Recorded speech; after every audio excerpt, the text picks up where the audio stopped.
Buenas tardes. Hoy vamos a ver el lóbulo frontal. El lóbulo frontal se encuentra localizado en la parte anterior del cerebro. En el lóbulo frontal encontramos los dos hemisferios, el hemisferio derecho y el hemisferio izquierdo. En la siguiente imagen encontramos los tres cortes o las tres subdivisiones que tiene el cerebro. El corte horizontal, el corte coronal y el corte sagital. Ahí podemos evidenciar en las imágenes las diferentes formas para ver o dividir el cerebro. En la región o área 6 encontramos premotora, área motora suplementaria. En la región o área 4 encontramos la motora principal.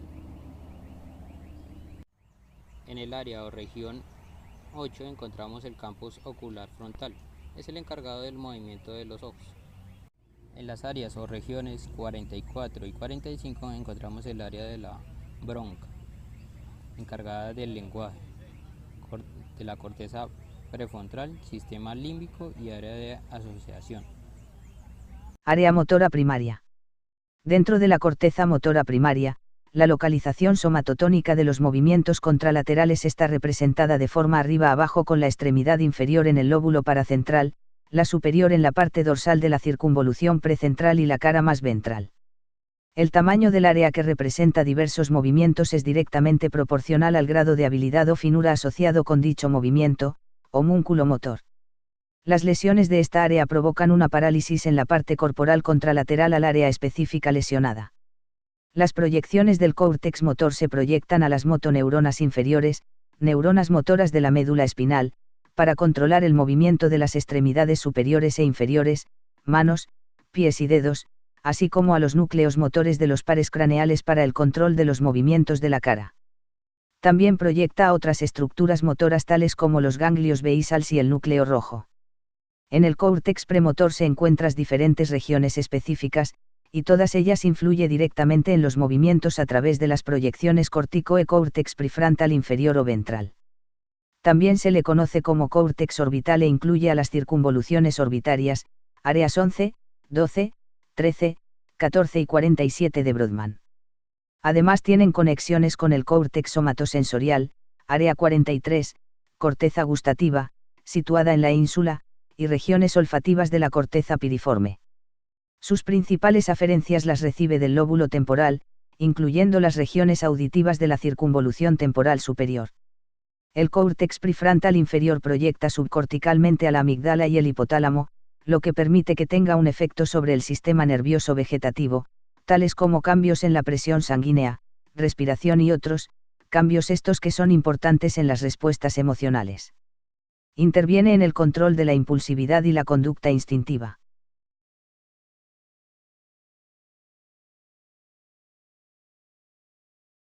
El síndrome del disejecutivo. Singular. Reducción de las actividades espontánea, apatía y pérdida de iniciativa, alexitimia, hipolalia y restricción del lenguaje, laconismo en las respuestas verbales, con frecuencia monosilábicas, trastorno pseudodepresivo. Lóbulo parietal. Procede del latín paries, lo que significa pared, considerado como uno de los mayores lóbulos ubicados en la corteza cerebral. Su nombre es proveniente de los huesos parietales que lo recubren.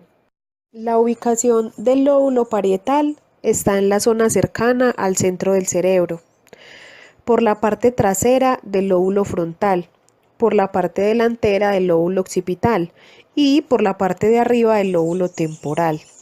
Este lóbulo conforma una quinta parte de la corteza cerebral. Se encuentra definido por tres límites de tipo anatómico: el surco central, el cual hace la separación entre el lóbulo parietal del lóbulo frontal. Luego, la parieta occipital, que es un surco que hace la separación de los lóbulos parietal y occipital. Bueno, y para finalizar las áreas de Brodmann, está el área 43 o área gustativa.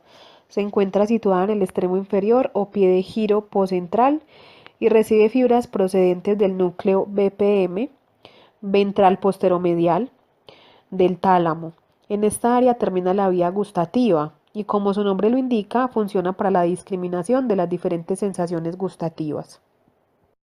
Funciones del lóbulo parietal. Es una región de la corteza cerebral que se encarga de llevar a cabo muchas actividades de distinta índole. Esta estructura se encarga de combinar, de integrar la información que proviene de todas las áreas del cuerpo. Se pudiera considerar al lóbulo parietal como una corteza de asociación. Esto debido a que hace la integración visual con la auditiva y la información somatosensorial. Esto con la finalidad de hacer de guía en el comportamiento. También hace la interpretación de los impulsos provenientes de la piel, el calor, el frío, el dolor, el tacto. También nos da la capacidad para definir de todos los objetos, el tamaño, la distancia, la forma. Además, se considera esencial para el desempeño de una cantidad de funciones cognitivas, como podrían ser la atención, el procesamiento numérico, la memoria de trabajo. Además, otra gran función del lóbulo parietal consiste en trabajar con los símbolos y la aritmética. Se encarga de integrar todos los elementos informativos y desarrollar la imaginación de una secuencia de unidades con las que trabaja matemáticamente. Quiero dar como dos ejemplos de lo que son pues como las funciones. Una sería: el lóbulo parietal participa en el desarrollo de la idea de lo que es una planta. Gracias a la integración de la información recibida por el tacto, el olor, la apariencia o el movimiento, así como la participación de pensamientos y creencias previas almacenadas en la memoria. Otro ejemplo es que este lóbulo también se encarga, por ejemplo, de unificar los datos que provienen de los músculos del cuerpo, gracias a los cuales la persona es capaz de generar una idea acerca de la posición física y la postura en la que se encuentra en el momento. Hablando de las lesiones o patologías del lóbulo parietal, podríamos decir que en esta estructura cerebral suelen generar afecciones relacionadas con el funcionamiento de los sentidos perceptivos y el desarrollo de las actividades cognitivas. Los síntomas originados difieren notablemente en función de si se daña el lóbulo parietal del hemisferio derecho o si se daña el lóbulo parietal del hemisferio izquierdo. Comenzaríamos con una lesión que se llama asteriognosia. Es la imposibilidad de reconocer los objetos por el tacto. También tenemos la asomatognosia. Se caracteriza por la incapacidad para reconocer, diferenciar e integrar las diferentes partes del esquema corporal. Encontramos la agnosia visual, es la incapacidad cerebral para reconocer o comprender estímulos visuales. Encontramos también la dislexia, es el trastorno del aprendizaje caracterizado por la dificultad para leer. Y está la alexia, que es la pérdida de la capacidad para leer correctamente. Encontramos la apraxia ideatoria, es una lesión que da la incapacidad para ordenar de manera correcta una serie de movimientos o acciones que conducen a un objetivo. La persona es incapaz de crear la imagen del acto que va a efectuar. Encontramos la agnosia gustativa, es la condición en la que el paciente o la persona no tiene la capacidad de diferenciar los sabores de los alimentos. Esto no significa que no pueda saborear lo que se come, sino que hay ciertos sabores que no distingue y que por lo tanto no va a poder presenciar. Encontramos la anasodiaforia, es la indiferencia frente a lo que es la enfermedad. Buscando, me pude ver que en diversos estudios se ha encontrado que una función de tipo anormal que se presenta en el lóbulo parietal se puede asociar con la esquizofrenia. Hay posibilidad de que algunas alteraciones en la denominada sustancia gris tengan su comienzo en el lóbulo parietal y también en el occipital, y al progresar hacia la zona frontal pase a causar la esquizofrenia.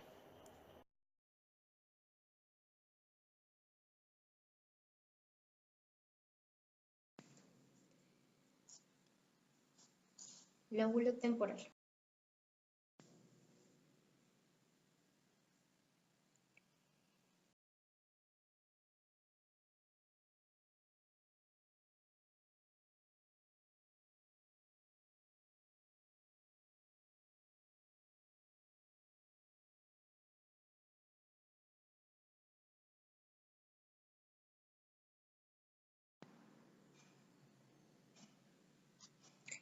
Arteritis.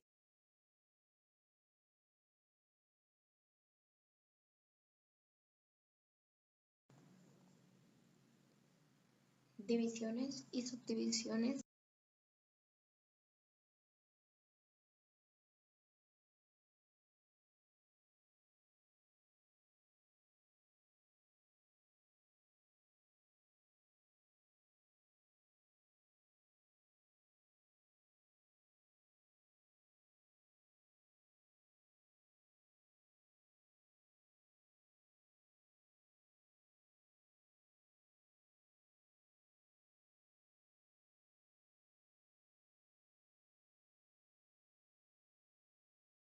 Muy buenas noches, mi nombre es Linda Camila Morín Vargas y en la noche de hoy les voy a hablar del lóbulo occipital. Cuando se hace referencia al lóbulo occipital, resulta más conveniente poder hablar de los lóbulos occipitales en plural, ya que existen dos estructuras en cada hemisferio del cerebro. Por lo tanto, cada cerebro contiene un lóbulo occipital derecho y un lóbulo occipital izquierdo, los cuales se encuentran separados por una fisura. Se dice que este es uno de los cerebros más pequeños de la corteza cerebral. Este está ubicado en la parte posterior del cráneo, entre el cerebelo, lóbulo parietal y el lóbulo temporal. El lóbulo occidental actúa como un área de recepción e integra lo visual, captando señales que provienen de diferentes regiones del encéfalo. Este constituye una octava parte de la corteza cerebral y contiene áreas visuales primarias y las áreas de asociación visual. Según Brodmann, las distintas partes de la corteza cerebral están involucradas en diferentes funciones cognitivas y conductuales al mismo tiempo. Muchas de esas áreas cerebrales definidas por Brodmann tienen su propia estructura compleja. En varios casos de las áreas del cerebro se organizan en mapas tomográficos donde los trazos adyacentes de la corteza corresponden en partes contiguas al cerebro. En la noche de hoy les voy a hablar de las tres partes del lóbulo occipital según Brodmann. La primera área es la área 17. Esta se trata de la primera área de la corteza que empieza a procesar la información visual del núcleo geniculado lateral, poseyendo además un mapeo o representación retinóptica del ojo y del campo visual que permite un procesamiento posterior y más preciso. Este además obtiene las primeras impresiones de color, orientación o movimiento. La segunda área de Brodmann es la área 19. Esta también es una de las cortezas estriadas o visuales secundarias.